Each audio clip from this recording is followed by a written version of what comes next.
Welcome back, everybody! My name is BluJay, and we are back at the Reverb Outpost. And I've got some good news, and I've got some bad news. The good news, the new update is out, and we seem to have working lighting. The bad news is, it seems to have reset me back to a default inventory and 0 levels. I started over at spawn, but check this out. In between episodes, I got diamond armor and a full set of diamond tools. All crafted up and ready to go. Now, none of it is enchanted, so we're probably going to go ahead and try to take care of that today. I think that's actually going to be the first thing that we do in this episode, but I'm not sure what's going on. Like, I restarted the game, and I was at the spawn point. I wasn't even at my base. I was over where we spawned initially in the very first place in the brand new world when we started this series, and I don't know what happened. It was kind of crazy. So we're gonna chop down some trees and get some more supplies here, because we need to get some iron swords and stuff to get us levels that, you know, we don't want to waste our diamond sword on gathering levels at the zombie farm. That just seems like a waste of our diamond sword. So we're gonna get some new logs here and kind of start from scratch. A little frustrating, but I guess it's a trade-off for having working lighting again, which I am so excited about. I am just so pumped that the lighting is working because we can use our shaders again and it looks all nice and awesome, and yeah, it's just great. Well, I tried giving a reboot a chance. Look, we've got inventory.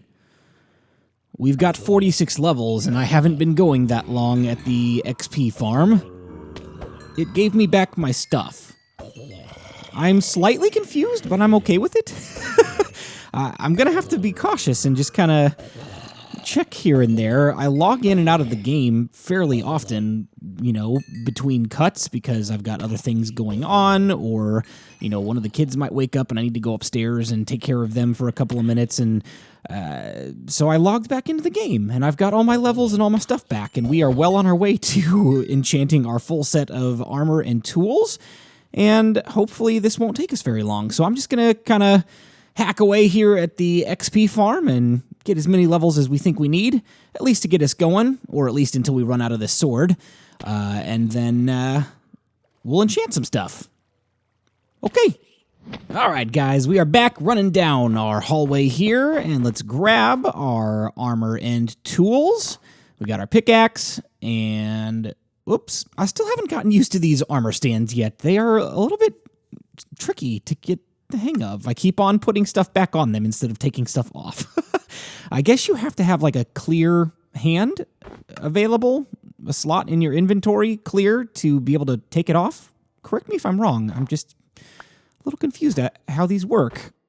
Until they added these in the Bedrock edition, I literally had no experience using armor stands. I've never played PC, I didn't really use them ever in Xbox One edition, and now they've switched it over to Bedrock edition, so this is my first experience with armor stands. I quite like it.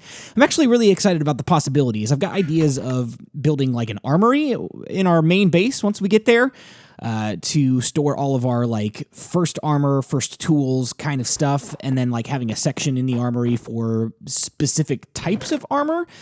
So we've got like armor for going to the Ocean Monument, or armor for going specifically to the Nether, or whatever we might want to do. We're going to enchant several different types of armor. I've seen other YouTubers do this before, and I've never really done it. I've really kind of just stuck with one set of armor, and whatever I had, which can be kind of dangerous. Like, if you're going into the end, for example, and I've actually done this before, you have a sword with fire aspect on it, and you don't have any fire protection on your armor, then you run the risk of, you know, having an Enderman chase you who's on fire from your sword and then catches you on fire, and it's just not going to end well for anybody.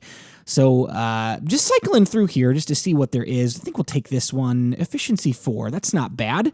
I'm just going to go ahead and enchant a few of these pieces of armor to see what we get, and I don't know that we've got enough levels to get through them all. Ooh, Silk Touch. We've already got a Silk Touch pick. We don't need that. So I'm going to cycle through this, enchant some armor, enchant some tools, I don't know that we've got enough levels to get through it all, but we will get as much done as we can and probably run back and forth to the XP farm until we have all of this enchanted. I'll be right back. Well, that took quite the long time to get all of those levels and get all this stuff enchanted. Check it out. We've got Smite, Efficiency, and Fortune. That's what I was looking for. That's what actually took the longest. I was trying to get, like, enchanted books until I finally got Fortune 3 on either a book or on the diamond pickaxe. We actually already have a Fortune 3 iron pick, and we're going to use that until it's gone, and then we will start using our diamond pick. But it took a while to get all of those levels and all of those enchants because I had to run back and forth. It actually seemed quicker to me to get from 27 to 30 levels versus getting from 27 to 42 levels or however many I needed for the rest of my tools and armor. Going up higher and higher, it just gets exponentially longer in the amount of time that you have to spend at the XP farm. So we just went back and forth, one enchantment at a time. But we are finally done and ready to move on. Now, I know I mentioned just a couple of minutes ago about having specific sets of armor for specific places. One of those places, you can see what I've got in my inventory here. Obsidian and a flint and steel. We are going to go to the Nether. That's right. I wasn't actually planning on doing this. I was actually planning on saving the Nether portal for the interior of my main base, which is, you know, coincidentally called Reverb Outpost, since this is the name of the series. That's the name of our base. But we haven't built it yet, and I kind of want to get into the Nether because we're going to need some glowstone here in the next episode or two, or you know, way beyond that. We're going to be using a lot of glowstone for our main base because we're using it for ceiling lights and probably some other things, but that's the main thing that I can think of for the moment. So we're just going to go ahead and take a peek on inside. We're not going to do too much exploring. We're honestly probably not even going to go much outside of the visual range of the Nether portal once we get in there, because that's not the point of today's episode. The point of today's episode, if you haven't seen already by the thumbnail, we are going to finish up our snow cave. Finally, we have all of the enchanted tools that we need to go get some packed ice. And there's plenty of it around. We are in an ice spikes biome, so there's plenty of packed ice that we can go gather. We need to also go track down some sand so that we can get some stained glass. We've got all the dyes that we need for that from lapis and bone meal. So we'll be able to do that relatively quickly. We just need the sand for the glass. Okay, we've got our portal in place, and I may do some more detailing on this once we get the packed ice in here and rearrange the lighting, but here we go. Our portal is lit. This is the moment of truth. Let's get everything out of our hotbar that we don't need and reorganize a few things. There we go. Okay, I think we're good. Yep, we got arrows. Just wanted to make sure, because I don't have an infinity enchantment on my bow. We need to make sure we've got arrows, because the Nether is not a safe place. Ready? Okay, here we go. What are we going to see? Is there a fortress nearby? We had one last season, like literally right by the first place we placed a portal. Is there another fortress? Come on, load screen. Come on. Oh, we're patiently waiting. There we go. Oh, there was a zombie pigman there. Okay. This is looking pretty cool. All right. Ooh, lots of glowstone nearby. That's what we need right there. I don't see another fortress, sadly, so we're probably going to have to go exploring to find one at the point that we're ready to do that. But check this out. This is the first that you guys are seeing this, unless you've followed me on Twitter. Whoa! Hello, Magma Cube guy. He just kind of snuck up on me. Okay, so if you follow me on Twitter, I posted a couple of months ago at this point, before this season even started, I was working on a couple of textures, one of which was the cobblestone that you guys have already seen. The other is the glowstone, and I've got a custom glowstone texture that I created from scratch. and I'm actually pretty happy with it. This one I am 100% sold on. The cobblestone, I'm still open to suggestions. I'm still thinking through whether or not that's the final design, but we're not really going to use cobblestone in any kind of design element until we get to building our main base, which is actually relatively soon. Probably the next episode is when we're going to start building at least part of the first thing that I've got in mind for our main base. So we're going to need to use some cobblestone for that. We're going to see how it looks. And I know you guys have been very opinionated and open about how you feel about cobblestone. Some of you guys love it, some of you guys hate it. And that's okay. We're not always going to agree on everything, as long as we can, agree to get along. So I'm going to be asking for your opinion on that cobblestone again once we get to the actual building usage of it. For now, it's only been like just throwing around random placeholder blocks, things that we're just kind of throwing away. It doesn't have any effect on design. So we are going to use cobblestone for some pretty specific things for the main build, and I'm going to go ahead and tell you guys, again, if you haven't followed me on Twitter, there's been some like pictures and stuff that I posted a couple months ago of just some test designs that I did, and the reason why I changed the cobblestone texture is because we're going to use the cobblestone walls, more specifically, ooh, hello, goodbye, wow, that was easy. We're going to use the cobblestone walls for like steel beams that would be hanging across the ceiling area of the main hangar bay of the base kind of thing. So it doesn't look right if it's just the regular cobblestone texture. The little round stone-looking things. I mean, if you've played Minecraft for any length of time, you know what cobblestone looks like, so I don't even need to describe it to you guys.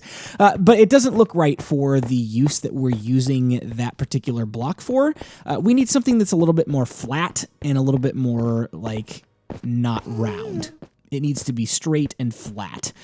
So that's kind of the design that I went for when we created that texture a couple months ago at this point.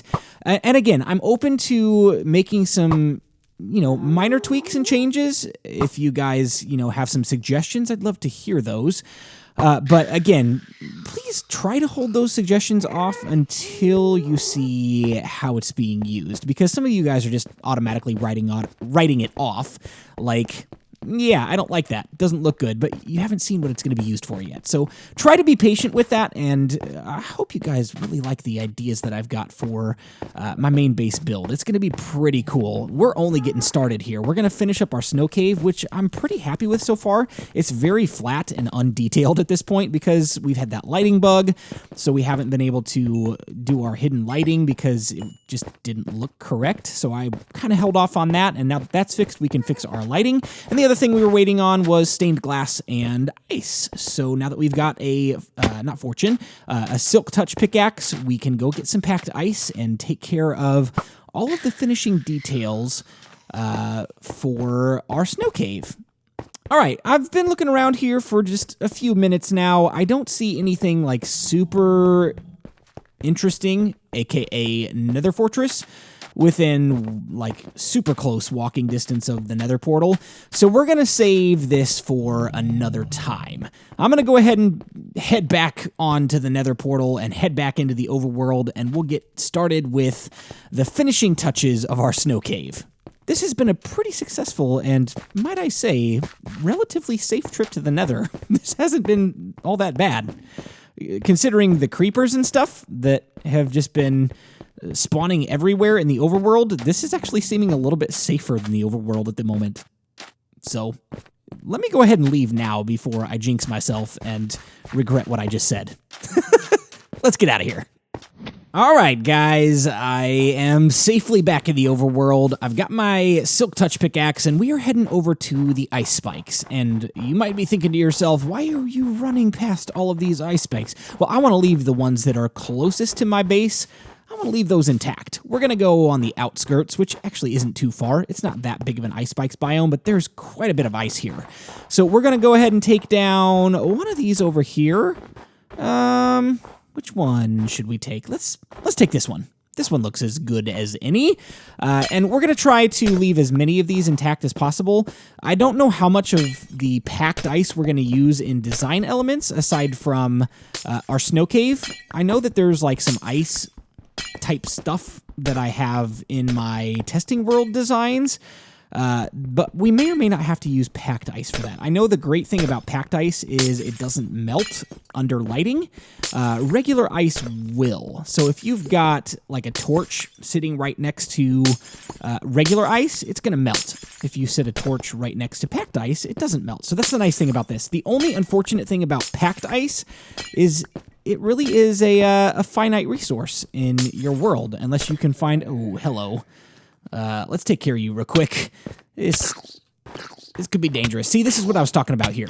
I've got fire protection on my armor, so since this little guy is on fire, he's not really going to affect us all that much, as long as we can outlast him, which we did.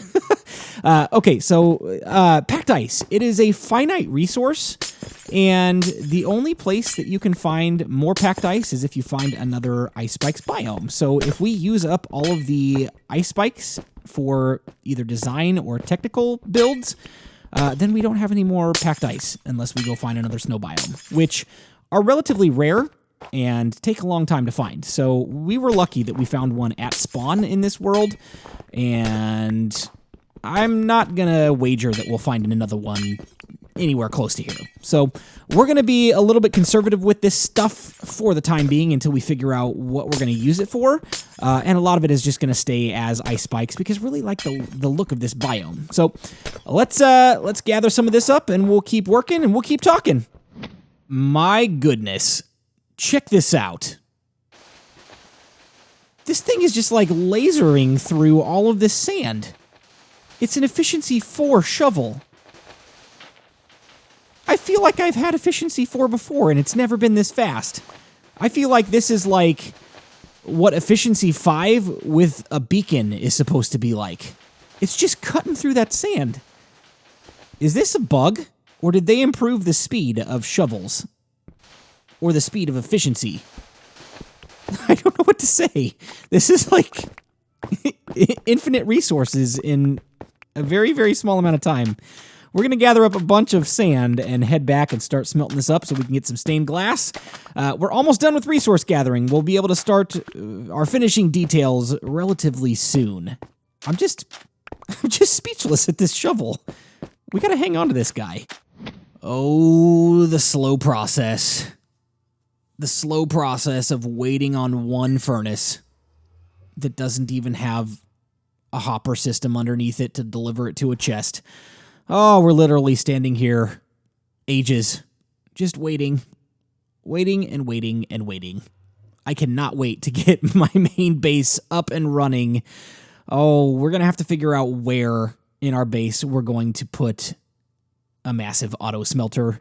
That is probably the one thing that I look forward to the most about starting a new world, is getting past a single furnace. I know we could put other furnaces in here, but it seems kind of pointless to me, at least for the moment. I can't wait till we get that auto smelter. It's going to be amazing. Well, after ages and ages of waiting, we have all the resources that we will hopefully need for this build. We've got some snow, some packed ice, some stained glass panes, and I'll admit those 32 regular glass panes, we made those by accident, and I'm pretty sure you can't stain them after they've been turned into panes. You can't stain them after that. So we may have just wasted some glass, which is okay. We've got plenty of sand that we can go after, and it shouldn't make that big of a difference. And maybe we'll find a use for them sometime down the road. But basically all that we're going to be doing is kind of the whole natural look. If you saw Unity Season 1 on my channel, you know all about the tree stump house. And it was all about the leaf spam, just throwing leaves around everywhere. Now, I have to say, it's going to be kind of the same thing here, but we're going to be a little bit more conservative with the packed ice for a couple reasons. The main one being that it is a finite resource, like I talked about. And the other reason is I still want this to be a snow cave. And the look that I'm going for is kind of as if the ice spikes above ground are like rooted down into the cave system, and this is kind of like where they end. So we're just kind of trying to get that look and feel for this particular area. And we're also using the stained glass panes for icicle kind of stuff. So we're going to use those conservatively. We're not going to use a whole lot of those. I know I crafted up a bunch of them, but I'm sure we'll use more of them in the future. We're going to be using lots of blue stained glass panes for like our hallways in our main base, so we haven't wasted any of that. So the other reason we're being conservative with this is we just want it to be kind of an accent thing. We don't want it to just be thrown around everywhere. We want it to be a snow cave with some ice accents. So what I want to talk about for just a second while we are placing some of these in place, placing them in place. Okay. So what I want to talk about is another a bug kind of thing in the new update, and I don't think it's actually a bug. I have had some conversations with Aubrey from Mojang on Twitter. She was kind enough to respond to my questions about this, that the render distance for me is still kind of being weird. Before the 1.2.3 update, and after the 1.2 original update, we had some issues with the render distance. It was stuck at 6 chunks, and previously I had been getting 14 chunks on 1.1, 1 point whatever. So like it was always at 14 chunks.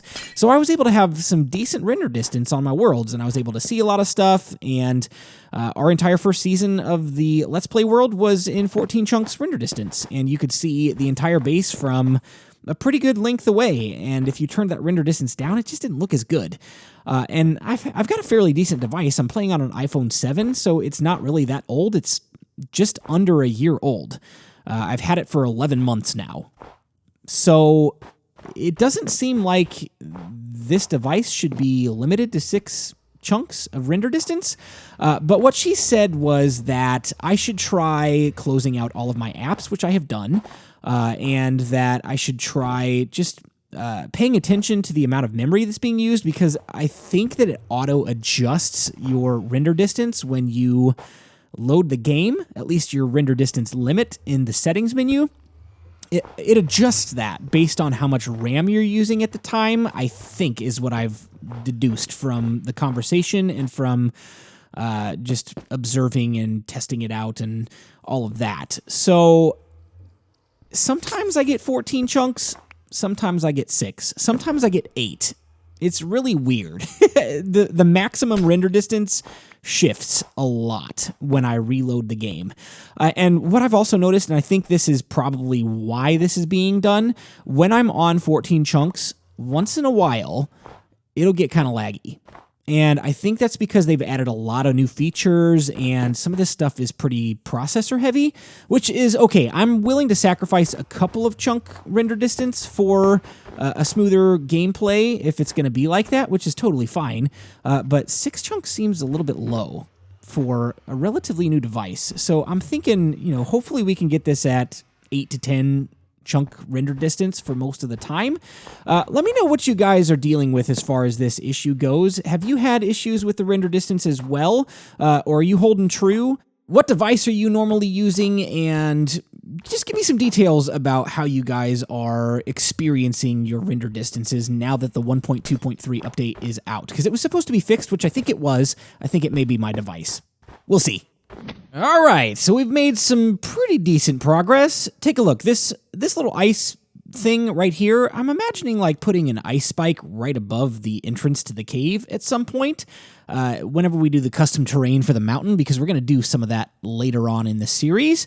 But check it out. It's looking pretty good. A lot of hidden lighting. I've taken care of the torch spam everywhere, and check this out. I've got a sunroof right here, or a moonroof, whichever way you want to look at it. So check this out. When you place a block there, significantly darker, which is okay, but I kind of stumbled on this by accident, and we're not going to do this really anywhere but here. But we're going to use this technique in our main base build with some areas to get a little bit more lighting in there. But we're just going to do it there for now. We're not going to do it anywhere else in the snow cave. That's going to be an exclusive feature for our bed area. So what I'm going to do now is I'm not exactly happy with how this nether portal is looking. So we're going to redo it. And that's okay, because it shouldn't move us anywhere different in the nether. Now that we have loaded the nether, we'll load in the same place again once we place this down. I think we're going to push it back 1 block, which shouldn't make any difference for the loading area.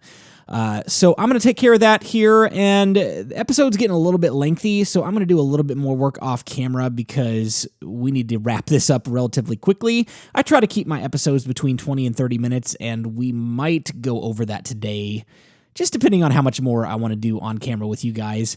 And sometimes it's nice to do a little bit of a longer episode, but we'll try to keep it within that window as often as possible. Let me work on this, and then I'll show you what we've got here in just a few minutes. All right, so the last thing that we are going to do as far as the detailing goes is our enchanting room. The room itself looks okay, but the bookshelf layout leaves something to be desired. It's a little bit boring. So I talked about this when we originally built this room, that I wanted it to look like ice was kind of surrounding and it was encapsulating the enchanting area. That's exactly what we're going to do here. I've got plenty of packed ice, enough to do this little project, and we're basically just going to surround this whole thing with ice and pretty much fill this entire room up. We'll probably use stained glass panes as some like jagged edge detailing, so they'll be a little bit more useful here than in the rest of the cave. We used them pretty decently in the rest of the cave for like icicles, which you'll see as we do our walkthrough here in just a little bit.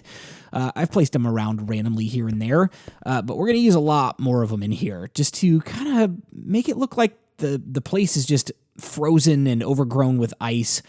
I don't even know if that's the correct term. Does ice overgrow? What's the term for that? I have no idea. But essentially, the whole place is frozen. And I know you guys are going to start singing the Frozen theme song, but I'm not going to do that. Okay, so speaking of movies, weird segue. Frozen into movies into Star Wars. Back to other video games. That had to be the most loosely tied word association I've ever done. So Battlefront 2, Star Wars. There it is. That's what we want to talk about. Star Wars Battlefront 2. I pre-ordered the game. I broke down and I pre-ordered it. It's one of my all-time favorite gaming franchises, aside from Minecraft. Absolutely love Minecraft, obviously, because I do YouTube for Minecraft. But I purchased Battlefront 2. It comes out November 17th, 2017, in case you guys are watching this in the future. I really enjoyed the first one, but it was a little bit lackluster. It didn't have a whole lot to it. It was basically an online multiplayer experience with not a whole lot of customization and very few maps. It looked amazing, but it wasn't terribly fun, especially because of the season pass issue. And if you've played the game, you know about that. Half the community did not buy it. I bought it because I enjoyed it and wanted to play it, but half the community didn't. And so getting into a match was awful.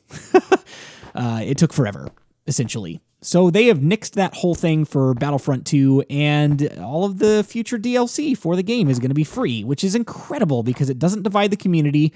And everybody can play together.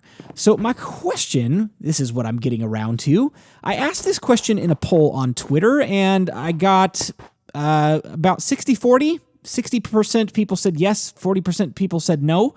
I want to know what you guys think. Would you enjoy seeing a couple of live stream kind of things from my Xbox? It probably wouldn't be live streamed to YouTube because I don't think that Xbox is capable of doing that. Correct me if I'm wrong. I looked into it. I didn't see anywhere within the YouTube app on Xbox where you can enable live streaming. But I do know that you can do it with either Mixer or with Twitch. Mixer is Xbox, Microsoft's built-in live streaming service. So I know that will be stable. But Twitch is also a very, very good option for live streaming. I've not ever done it, and it may be a good opportunity to give that a try, which unfortunately would take you guys away from my normal platform of video making to go to another platform to watch different content. So some of you may be willing to do that. Some of you guys might be like, nah, not for me. That's okay. I could take it or leave it. So let me know what you guys think about that. Would you be interested in seeing some live streaming of Battlefront 2? I'm absolutely going to play through it for fun because it's a gaming franchise that I enjoy. I played the original ones on PC when I was in junior high, I think. And like I said, I bought the 2015 version of Battlefront, and I'm gonna give this one a go and hope that it's better. It looks better. I played through the beta a little bit, and it looks like it's gonna be very promising for a lot more content and a lot more depth. And that's kind of the issue that a lot of people had, that they wanted more depth.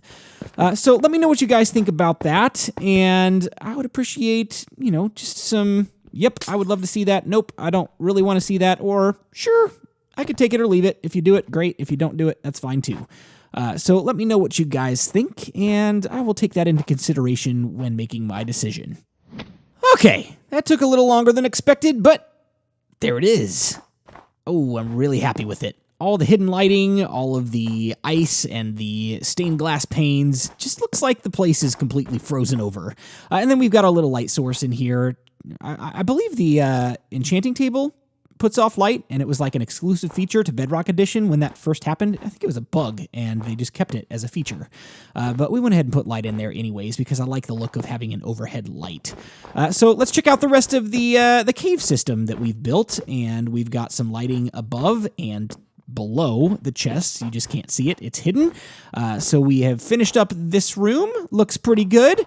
And then we can go over here. We've got some icicles hanging down over by our mining entrance. And then we've got the finished farming area, at least the starter farm. Ooh, I missed a spot up there. Let me take care of that real quick. Okay, you didn't see that. It was already finished. Yeah, we'll go with that. Okay, so that's our farming area.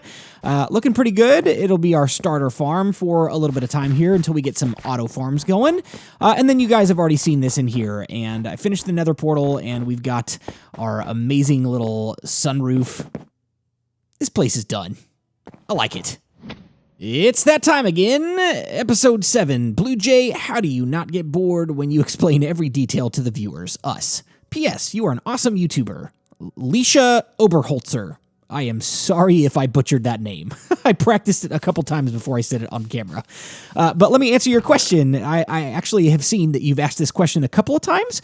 And it's a great question because the whole thing about YouTube, it's all about commentary. The gameplay is great, but if you don't have good commentary, it's kind of boring to watch. And while we're doing this, we're actually going to put all of this stuff away because I leave chests just laying around everywhere. Here I go explaining things again. But I don't get bored because I really enjoy making videos and I really enjoy commentating, and it's just something that I feel like I do relatively well, and I enjoy some of the teaching aspect of playing. I wouldn't say that I'm a teacher. Like, if you ask me to get up in front of people and talk and teach a lesson, because I've done that before. I work for a church and I've done stuff with youth groups, so I've taught youth group lessons before. It's not something I feel I'm particularly good at, but maybe something I would be better at now that I do the YouTube thing, because I get a lot of more practice speaking, but it is recorded speaking. So, if I mess up a clip, I can always go back and do it again. I can erase it and start over. So it's not like, public speaking where you get one shot at it, and if you mess up, everybody knows. So how do I not get bored? I just enjoy explaining the stuff that you're seeing on camera. It's just part of the whole YouTube experience. If you're not going to make this style of video, then you're going to make a different style of video. So there are other styles of like Minecraft videos, the whole time-lapse thing, which is an awesome take on Minecraft, in my opinion, where people build massive structures and cities and custom terrains and all sorts of things in creative mode with a really cool time lapse. Unfortunately, the Bedrock Edition doesn't have like the replay mod, which is what a lot of people on PC use. I wish we had something like that, because doing time lapses would look so much cooler if we had that kind of thing. So normally those don't have like conversational stuff over it. It's music, and the appreciation is all in the just watching the massive build come together and seeing like the world tour of it. Still kind of time-lapse style, but the world tour after the things are built. You guys know what I'm talking about. A lot of YouTubers are doing this these days. It's something I've considered trying, but it would be a totally different direction for the style of videos that I do, because I do all commentary. It's all that I do on the channel. I do Let's Plays with commentary, and I'm talking about, again, doing like a creative build series where I show you guys how to build different redstone contraptions and houses and just generic type stuff that wouldn't be necessarily included in our survival world or in the Realms Unity SMP series. So, I've considered doing that too. But yeah, I just enjoy commentating and making the style of videos that I make, because that's the style of videos that I enjoy watching as well. 90% of the YouTube Minecraft that I watch is survival Let's Play with commentary. And then once in a while I'll see like a massive build that catches my eye, like here's a massive space nether portal or something crazy like that, and it's a time-lapse video with only music. And they're really cool videos. I enjoy watching them, but this is the style that I really enjoy making. So I don't get bored. Maybe some of you guys get bored if you were to be in my position and try to talk for, how long are we going now? It's like 36 minutes. If you tried to talk for 36 minutes, you'd be like, I don't have anything else to say. But I always try to think through things that, would be interesting to talk about when I'm not explaining a build.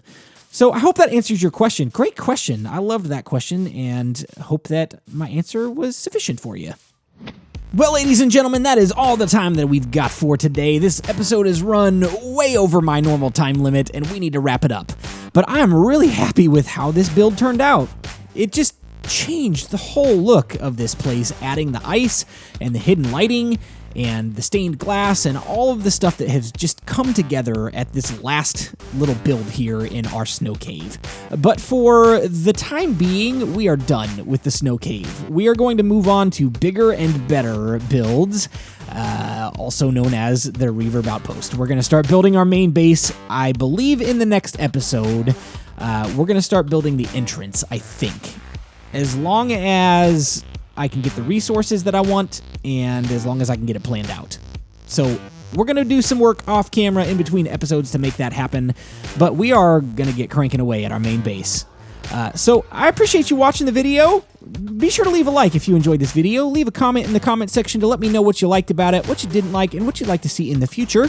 And if you really enjoyed the content on my channel, I would really appreciate you checking out the Patreon page. I've actually got a couple supporters on there right now, and we're going to be starting up a Patreon realm soon, so if you want to be a part of that, be sure to check that out. But for now, my name is BluJay, and I've got to fly on out of here. I'll see you next time. Bye-bye.